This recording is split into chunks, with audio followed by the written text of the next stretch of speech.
So Grok Bot was recently dropped, and most people are still treating it like another chatbot with a new coat of paint. It's not. This is definitely not a Hermes or an OpenClaw situation either. I wouldn't sleep on Grok if I were you. They are shipping immensely fast. Every AI you've used so far is basically a thinking partner. Grok Bot is a doing partner. It has its own computer, it signs into all your tools, works across the apps the way that you would, and the output lands where work actually lives. It's not trapped in a chat window. In this video, I'm going to show you how to set it up, especially if you're a business owner. We're going to stand up a whole agent fleet for various functions of your business so you can run your business like you should in 2026. Let's go and get into it. So this right here, you can see is a great start for everything. And the UI is just super simple.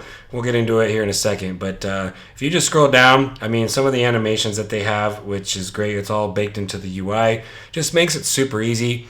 Hermes and OpenClaw, in my opinion, are still a little bit better when it has isolated sandboxes for shared use, especially for platforms like Slack and WhatsApp and all that kind of thing. But nonetheless, don't sleep on Grok, I'm telling you. And then if you go to their news article right here, you have introducing Grok Bot. They have their good old VSL marketing, right?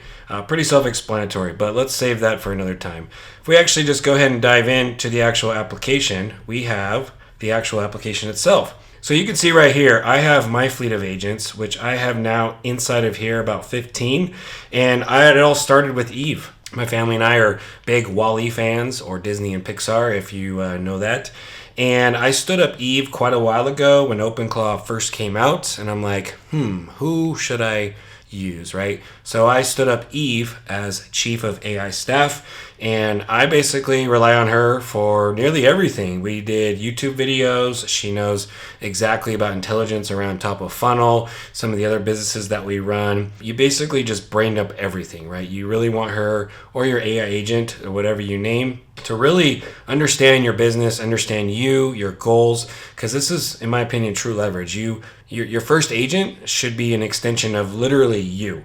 And you want to have persistent context around that so that way you can apply super intelligence to these agents and to be able to actually level up and grow and things like that. And then from there, I've had all sorts of several other agents as well in Slack. That's on another video. But I also have RAWs, right? So we have our Tofu Outbound agent for top of funnel, which we'll dive here in a second. But you could see I have a whole other fleet of actual agents. And then what I did was I essentially asked Eve to say, hey, what do I need to do in order to set up a business as efficient as possible? Especially, if I were to run extremely lean where we have just a few of us, right?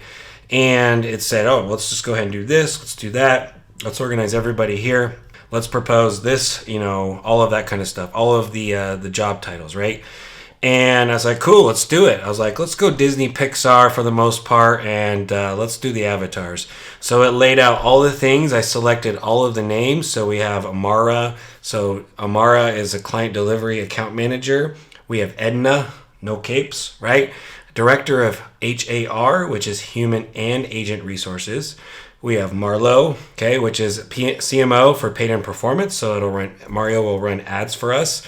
We have Postmaster, which I have Postmaster connected to pretty much every inbox that I monitor actively. And I'll go into how they communicate in a second. But very simply, Postmaster really monitors everything there and tells me, what is this? Is this spam? Is this whatever? Right? So this is kind of where it's already been, right? So then we have GoatFit Agent, which I'm going to be releasing a fitness app here soon. I've been working on it for quite a while, but it's called GoatFit. And this is really a way for me to dog food and also really get the agent harness as good as possible. We have Talia, which is Tofu Accounting and Ledger Intelligent Agent. This is the CFO, and the CFO manages everything from like, hey, what subscription are you using? This is how much it is. Are you actually using it? So that way we can actually stay lean. Knows when invoices are paid, all that kind of stuff. Then we have Scout, okay, so competitive intelligence. We'll always like to have signals around what's happening in our industry and to know, basically scouting out, to know what we should be aware of. We have Luma, which is a content producer. So Luma knows exactly how I talk, sees my posts, scrapes my YouTube content, all that kind of stuff, and is giving me a lot of things to talk about to where, or if I have an idea I'll just spit it out to Luma. I'll say, hey, help me organize this post, and then I'll review it, and then I'll send it off, right? Then we have Yard, which is a fleet ops and spend governor. I thought this was pretty unique because it was pretty cool that it really just makes sure that things are aligned all the time. Then we have Forge, okay, product engineering lead. So this is my software engineer essentially, where I can have it triage and look for PRs, look for bugs, all that kind of stuff. My senior developer here, my product engineering lead. We have Optimus, which on my other Optimus is basically a signals monitor on X. So social signals monitor, except this one is monitoring across the internet. We have Baymax, big fan of that movie, and so we're releasing TopCal here shortly, and it's our calendar booking intelligent agent tool, and this is going to be doing outbound for that. We have Pact, which is our closer and partnerships. So Pact helps, basically seek the opportunity for sales, get as sharp as possible in reviewing all of the recordings, things like that. And then we have Pulse, saying like, hey, what is like our pipeline? What do we need to do? What kind of things do we need to do from here, right? So you can see right here, we have all of the intros, things like that. And the really cool thing about all of these agents, number one, is they actually communicate with each other pretty well. You think of it like a company. If I'm relying on Eve, right, as chief of AI staff, and I say, hey, I'm thinking about doing this, please, downstream it or organize it or delegate out to the proper agent. And I've set guardrails to basically say nothing ever goes truly outbound, such as no active campaigns, no posts will be made, nothing leaves or gets published without human review. That is a hard blocker. And then the other thing is no money will be spent, obviously, without human review. And they say, got it. Every one of these agents, any work that they do, they're focused on outcomes, right? So there's the goal. And then Eve actually articulates them all downstream. And then every single day, they will actually send up, at the end of the day, a roll-up, essentially, on what they did. And then all I have to do is talk to Eve to be like, hey, what did Postmaster do? Or what is on Luma's plate? Now, I could go to the actual individual agent themselves. But if you're thinking like an executive or a true founder, you want to be able to, trickle it down like a chain of command, right? You want to be able to say like, hey, I'm just going to go to Eve and I'm thinking about this based on everybody that we have. You want to literally treat it like you have a fleet of agents or even employees to be able to do a whole lot, right? So that is the goal here, and very clearly, like they communicate. And I'll give you another for instance. So we'll usually get, say with Postmaster will notice something that comes in, and it'll say, hey, you received an invoice, or something was paid, or you received cash, right? Or the subscription went through. Postmaster will actually receive that because it's usually a Stripe receipt or an invoice or something like that. Anything involving money, then Postmaster will check with Talia, which is the CFO, to actually verify the bank statement and say like, hey, does this match? Is this fraud? Is this something that we need? And is this valid? So that way we can suppress things, right? And Talia is always checking with me. And just for that, I'm even like, you know what? Am I using that tool? Like, yeah, let's go ahead and either scale that up or keep it, or should we consider putting it on the chopping block, right? So this allows to really make sure revenue leakage is really tight, that we're not going to, waste capital and things like that, especially the busier you get with the clients that we're working with. Sometimes you have to sign up for a lot of subscription, and it's a lot to monitor all the time, right? So these agents have their role, and it's freaking awesome. Now, diving into sales and outbound. With sales and outbound, one of the first things that I stood up was RAWs, and be able to effectively do outbound. And that's the biggest thing, is really go to market and setting up campaigns, right? So what I will tell you about these agents as well is, if you go here, they actually have their own computer. Very simple Linux box. It's not anything crazy, right? But if I were to open it up So you have three things. You have Google Chrome, you have a file explorer, and then you have a terminal, right? So what does that mean? Well, you can pretty much go to any site, and I can sit here and I can navigate it, and I can go to instantly.ai. If I wanted to, I can go to top of funnel, right? So I can do pretty much whatever I need to in order to go to the site and then kind of help the agent through. But the agent can actually do everything for you and be able to navigate the front end user interface, of just navigating anything. Now, I will tell you, based on that, you can also teach it a task. So if there are some unique clicks and types, things like that, you can actually record it. That way it knows each step on what to look for and to be able to do things. The other thing here is it has a file explorer. So each of these agents have their own folder, if you will. This, for right now, at least that I've seen, all of your agents share the same computer. So in an agency setting, in my opinion, there's too much to be vulnerable in terms of leakage and crossing over clients, things like that. So for agency use, I wouldn't recommend it, at least for now, until they isolate things. This is where Hermes and OpenCloud truly is like a lockdown sandbox in terms of who can talk to it, have their own container to be able to just really isolate everything and make sure that there's like a zero trust environment.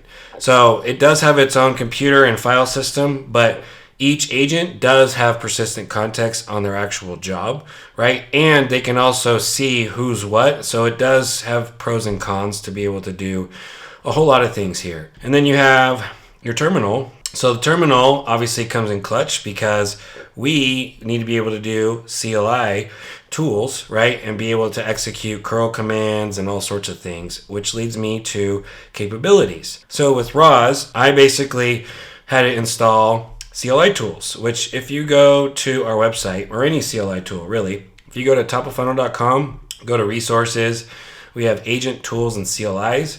And I have built quite a bit. There's a lot of CLIs nowadays, but for your core stack of go-to-market, these are the ones that we're using quite a lot, right? So we have Ocean, we have Instantly, right? So you can effectively do a whole lot of things with everything here. We have Lead Magic, Prospeo, that kind of stuff for lead enrichment. So I have basically enabled them to be able to do effective outbound right from the get-go, okay? So from there, I have told Roz, like, hey, I need to start an outbound campaign, right? And go ahead and use Instantly CLI.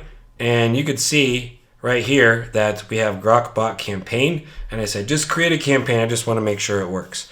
I did notice, though, a lot of times when you're doing an install for a CLI tool, the easy command to do is npm. So if we were to go to Ocean, for example, the command that you typically run would be npm install and then whatever that binary is. I have noticed that it actually is bun is what currently works. And then you do a symlink, right? So it's symlink to that binary. So it's a little bit different. I'll have the skills in the description so you can download that and just, guide your agent through. But it is a little bit of a workaround, but it does in fact install the binary inside of their actual sandbox. So nonetheless, you can see actually that. So you can see right here, I'm getting quite a bit of files now. But Instantly is right there, right? We have HeyReach, that kind of thing. So HeyReach right there, good to go. Now, I will say that it has been a true unlock because having these agents easily stood up as quickly as that was, this really changes the game when it comes to being able to really just be productive. I can take this on my iOS device, on my phone, and just know that they have a computer that they literally can just execute whatever they need to, be able to actually log into things. So it can go on the front end and the back end to literally do whatever you want. The other cool thing too is if it notices something and it needs to actually just go right to cursor and start a repo and then work on something, it can do that too. These are literally cloud agents with the sandbox that could go into cursor and will link you to cursor in the cloud structure and literally commit changes and start to get to work and build things. So this is the other true leverage point. So the other thing too is we have our connectors, okay, MCP servers or plugins, however you want to slice it. These are MCP servers. But if you notice, like there's quite a bit of connectors here. We have different ones here that are all connected, right? But you are not limited by being able to select a specific software on any particular one. These are just MCP servers. You can install a CLI tool because it does have access to the terminal. So in my opinion, CLI is your true unlock, right? That's the biggest thing there. The last thing I would just say is, what a time to be alive. Have fun with it. The biggest thing is naming your agents, right? Getting an avatar, actually using it for what is evolved, okay, from here. And this is just the start. I mean, it's really not the start, but this is the next step in being able to use humans and agents for true leverage tasks, right? So, and this is the biggest thing that I'm trying to articulate here, is that we are at a point where LLMs like Grok 4.6, they are so good now at being able to do pretty much any task reliably, and you can effectively one-shot things. And when you set up agents such as this, where they have a terminal, they have a file explorer, and they have a browser, and they can basically do whatever task that you want reliably, that is true leverage. And that's where the difference here is the big question of, well, does this eliminate human jobs? Well, yes and no. It just makes things easier. And I would argue that, this is kind of like the automobile. If you would ask, back in the days before the cars ever came out, and you ask any person to say, hey, what can we do to improve, the horses or make things better for you? People would just say, I want a faster horse. Well, they didn't actually know they wanted a car or an automobile, right? So that changed the game, which created new jobs like mechanics and that sort of thing. And then similar to washers and dryers, right? There's quite a lot of people that'll literally throw their clothes in the washer and then you throw it in the dryer. Very little do you see now where you'll throw clothes in like a sink, you'll wash it for however long it takes, and then you go out to your backyard and you put clothespins to actually hang dry your clothes, right? So we don't see that a whole lot now. You have basically automated your process on laundry. What did that do? Well, that eliminated a lot of the maids or anything like that in terms of that. Same goes for your dishwasher, same goes for cooking food. I don't see most people cooking up a fireplace in order to cook your chicken, right? You usually throw it in the microwave or your oven or your air fryer. So we are using a lot of these things every single day that we don't realize like what was done before then, right? This is another step, major step at that, on being able to use effective, true AI to the point where we're at AGI, where you can literally use super intelligence, but now you're using in the context of your business, and it has full capabilities being a browser, a file explorer, and a terminal.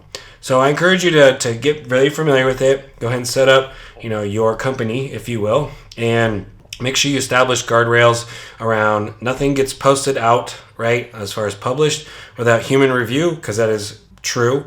Second thing is no money, right? And make sure that each agent is communicating in such a way that only produces outcomes or is outcome driven versus just token burning and shooting the shit on whatever you can, right?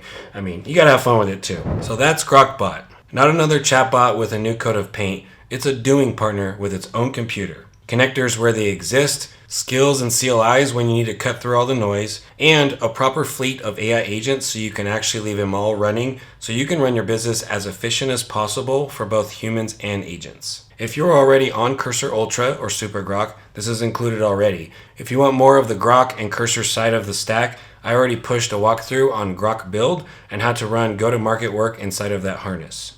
Links in the description if you missed it. That said, if you've reached up to this point, I really appreciate you watching. Please like and subscribe, and I'll see you in the next video.